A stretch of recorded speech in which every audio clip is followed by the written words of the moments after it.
Good afternoon sir. Good afternoon sir. Good afternoon sir. बैठिए। Thank you sir. क्या नाम है? शांति कुमारी। क्या कर रही हो अभी? सर प्राइवेट सेक्टर में जॉब कर रही हूँ। कहाँ कर रही हो जॉब? नोएडा में।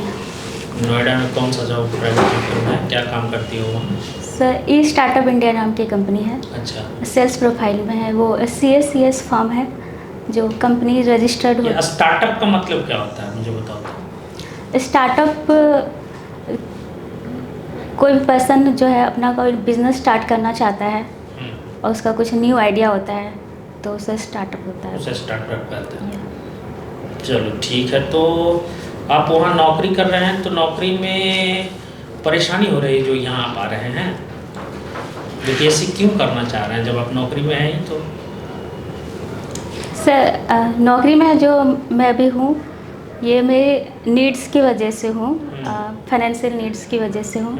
और BPSC में आने का मेरा मकसद है कि फाइनेंशियल नीड्स के कंप्लीट होने के साथ साथ जो है और अपने लिए का मतलब कि जैसे एक महिला होने के नाते जो मेरे परिवार में समाज में जो मतलब सम्मान चाहना चाहती हो कि BPSC कर जाएंगे तो हमको लोग सम्मान से देखेगा? सिर्फ सम्मान ही नहीं सर, जैसे कि मैं एक महिला होने के नाते अगर BPSC कर लेती हूँ तो मैं आसपास के समाज के लड़कियों के लिए प्रेरणा। अच्छा, समाज का उत्थान करना चाह रही हो? समाज के लिए मतलब काम। लड़की हो के तुम कर जाओगे तो सारे लोग आइकॉन है ना। अच्छा तो बताओ महिला उत्थान क्या होता है? महिला जो एक महिला होती है वो सामाजिक, राजनीतिक और आर्थिक स्तर पर अपने लिए फैसले ले सके और उनको समान अवसर, शैक्षणिक और रोजगार के अवसर मुहैया हो सके। बताओ कोई महिला सशक्तिकरण का उदाहरण दो। महिला सशक्तिकरण का उदाहरण सर जैसे कि अभी खेल में हम बहुत देख रहे हैं। नाम हम पूछ रहे हैं। जैसे सर मीरा कुमार हैं। अच्छा। वो लोकसभा की पहली महिला अध्यक्ष बनी थी। अच्छा। और निर्मला सीतारमण है जो हमारी वित्त मंत्री हैं। हाँ सही है। और कोई है? जी ऐसे तो सब बहुत हैं। अच्छा तुम्हारा जॉब प्रेफरेंस क्या है बेटा? Sir Bihar public administration. Bihar public administration. तो यदि तुमको हम SDM बना दिए जी और तुम्हारे ऑफिस में 2 नोटरियस टाइप का व्यक्ति घुस गया और तुम्हारे साथ बदसलूकी करने लगा, तो आम प्रशासन में ये होता है, ठीक है। जहाँ तुम अभी काम कर रही हो वहाँ बहुत शांति का काम है जी, आपको कोई डिस्टर्ब नहीं करेगा। लेकिन जैसे ही आप प्रशासन में आएंगे तो चूंकि जनता के साथ फेस करेंगे तो इस अवस्था में ऐसा घटना घटता है। तो अगर आपको इस तरह से परिस्थिति में आ गए तो क्या करेंगे वैसे परिस्थिति में? सर फर्स्ट ऑफ ऑल तो जो सिक्योरिटी मेरे लिए होगी उसका इस्तेमाल करेंगे। फिर उन लोगों से बातचीत का तरीका अपनाया जाएगा कि आपको क्या प्रॉब्लम हो रही है और उसके लिए जो समाधान होना चाहिए वो मुहैया कराया जाएगा। चलो ठीक है। पॉलिटिकल साइंस तुम्हारा ऑनर्स रहा है, कब ऑनर्स की हो आप? सर 2011 में। 2011 में ऑनर्स की हो। अच्छा, तो फादर ऑफ पॉलिटिकल साइंस कौन थे? अरस्तु। अरस्तु, ठीक है। तो ये पॉलिटिकल साइंस में तुम्हें कौन सा पार्ट अच्छा लगता है? पॉलिटिकल साइंस में एक मिनट सॉरी सर अभी रिकॉल नहीं कर रहे हो। चलो ठीक है, लीजिए सर। ये डेमोक्रेटिक वैल्यूज क्या है? प्रजातांत्रिक मूल्य। प्रजातांत्रिक मूल्य में आता है सर नियम का शासन और जनता का जनता के लिए शासन। यही। Yes sir. कितने टाइप का डेमोक्रेसी है?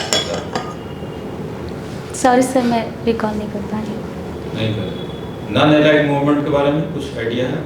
गुट निरपेक्ष आंदोलन। गुट निरपेक्ष आंदोलन ऐसे देशों द्वारा अपनाए जाने वाला विदेश नीति है जो किसी भी समूह में शामिल नहीं होना चाहते हैं। वो अपने संप्रभुता के हिसाब से जो उनको सही लगता है वो उस देश के साथ जाते हैं। पॉलिटिकल साइंस जो है ये ह्यूमैनिटीज में आता है कि सोशल साइंस में आता है? ठीक है, सोशल साइंस में आता है सर। पॉलिटिकल साइंस में किस चीज़ का स्टडी किया जाता है? राजनीति के नियम कानून का अध्ययन किया जाता है। राजनीतिक नियम नहीं कि घटनाओं का ही, सॉरी घटनाओं का अध्ययन किया जाता है। Yes sir. ठीक है ना? यस इंटरनेशनल रिलेशन पढ़ी हैं? जी पढ़िए सर। हैं? Yes sir. अभी जो वार हो रहा है Yes, ये फिलिस्तीन और इजराइल का, कुछ बताइए इस पर। सर इजराइल और फिलिस्तीन का। इजराइल और फिलिस्तीन के बीच में फिलिस्तीन में सर हमास एक उसे आतंकवादी संगठन माना जाता है। जो फिलिस्तीन में यहूदी समुदाय है और उनके ऊपर वो आरोप लगाते हैं कि जो वहाँ पे अल-अक्सा मस्जिद है उसकी पवित्रता को भंग किए हैं। तो उसी के खिलाफ उन्होंने इजराइल पे आक्रमण किया हुआ है और उसकी जवाबी कार्रवाई इजराइल की तरफ से हो रही है। चलिए ठीक है। हिंदी साहित्य आपका विषय है। Yes sir. साहित्य का परिभाषा क्या है? साहित्य की परिभाषा दीजिए। साहित्य सर साध्य है किसी जो भी हमारे जो इंसान के। आराम से बोलिए, कोई दिक्कत डरने की जरूरत नहीं है। आप एक बड़ी कंपनी में काम करती हैं और इतने लोगों को डील करते हैं, आप डरते क्यों हैं? आराम से बताइए, जो भी आता है आपको, जो आता है सरल शब्दों में उत्तर दीजिए, डरना नहीं है। एकदम रिलैक्स होकर जवाब दीजिए, बताइए। जो मनोभाव होते हैं। हाँ बिल्कुल सही है, बोलिए। जो मनोभाव होते हैं उनको जो है एक लेखन शैली में, एक अपनी शैली में प्रकाशित करना इस साहित्य। मतलब जो मन में जो देखा हमने, जो मन में भाव आया, यस सर। उसको लिखने में उतारना, इसी को साहित्य कहते हैं। Yes sir. अच्छा गुड। अच्छा बताइए मुझे आप कि भक्ति काल को स्वर्ण युग कहा जाता है। Yes sir. आधुनिक काल को स्वर्ण युग क्यों नहीं कहते? तो ज़्यादा विस्तृत है, ज़्यादा आयाम को पकड़ता है। Yes sir. कल्याण भी उससे ज़्यादा है। Yes sir. फिर भी भक्ति काल को स्वर्ण युग क्यों कहते हैं? भक्ति काल को सर स्वर्ण युग इसलिए कहते हैं क्योंकि वो एक सामंती युग था, लेकिन उसके बावजूद भी वहाँ पर कुछ ऐसे भक्त कवि हुए जिन्होंने समाज में समानता लाने के लिए और आडंबरों का विरोध करने के लिए गुड। और मतलब अपनी स्वतंत्रता को भी व्यक्त करने के लिए अपने तौर तरीके से काम किया। लेकिन आधुनिक काल की अगर हम बात करें तो कि हाँ वहाँ बहुत विविधता है, लेकिन वहाँ पे ऐसे कोई केंद्रीय प्रवृत्ति हमें नहीं देखने को मिलती है कि उसे स्वर्ण युग कहा जाए। अच्छा बताइए मुझे, साहित्य से आपने क्या सीखा जिसका प्रशासन में उपयोग हो पाएगा? बिल्कुल हो पाएगा। क्या क्या सीखा आपने, बताइए। साहित्य से सबसे पहले तो स्वस्थ मनोरंजन होता है और दूसरा इंसान संवेदनशील हो पाता है। और साहित्य में लोगों के लिए काम करना होता है, लोगों के साथ मिलके काम करना होता है। साहित्य में प्रशासन में लोगों के साथ मिलके लोगों के लिए काम करना होता है, तो एक पर्सन का संवेदनशील होना बहुत ज़रूरी होता है। तो ये साहित्य का योगदान है। आप मुझे बताइए, कबीर ने नारी के ऊपर लिखा है क्या? आप नारी हैं। Yes sir. तो मध्यकाल, भक्ति काल खूब नारी के ऊपर लिखा। Yes sir. प्रेम, सम्मान। तो कबीर की कोई पंक्ति बताइए जो नारी पर लिखा गया। पॉजिटिव पॉइंट बताइएगा, नेगेटिव नहीं। नारी के लिए नेगेटिव नहीं बताना है। कबीर ने जो पॉजिटिव लिखा नारी के लिए वो बताना है। सॉरी सर, इस वक्त याद नहीं आ रहा है। नेगेटिव बता दीजिए। नेगेटिव में उन्होंने ऐसा ही कुछ कहा है कि नारी शूद्र ये सब निम्न होते हैं। ये तो तुलसी का शायर था, ढोल गवार शूद्र। ये कबीर ने कहा। तुलसी जी का था ये। सॉरी सर, क्लियर नहीं है, माफी चाहूँगी। नारी पर उन्होंने पॉजिटिव भी लिखा है, नेगेटिव भी लिखा है जी। नेगेटिव में तो नारी की झाई पड़त है ना, एक लाइन नहीं याद आ रहा सर। नहीं याद आ रहा है। तुलसीदास का भी बताइए, पॉजिटिव है नेगेटिव लाइन जो नारी के लिए लिखा गया है। तुलसीदास का या जो याद है नारी के ऊपर बता दीजिए आप। इसको ले, इस लाइन को छोड़कर, ढोल गवार शूद्र को नारी को छोड़कर। सर माफी चाहूँगी, इस वक्त याद नहीं आ रहा। अच्छा कोई बात नहीं।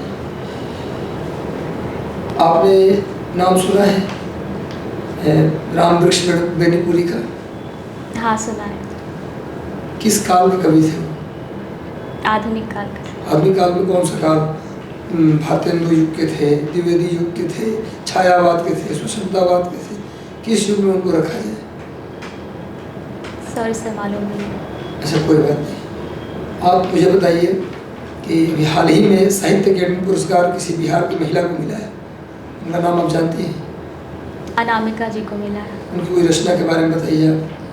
खुदरी हथेलियाँ हैं, स्त्री मुक्ति है, अच्छा, साझा चूल्हा है। अभी शांति का नोबेल प्राइज एक महिला को मिला है, यस सर। क्या नाम है उनका? नरगिस मोहम्मदी नाम है उनका। कहाँ के हैं? ईरान की हैं।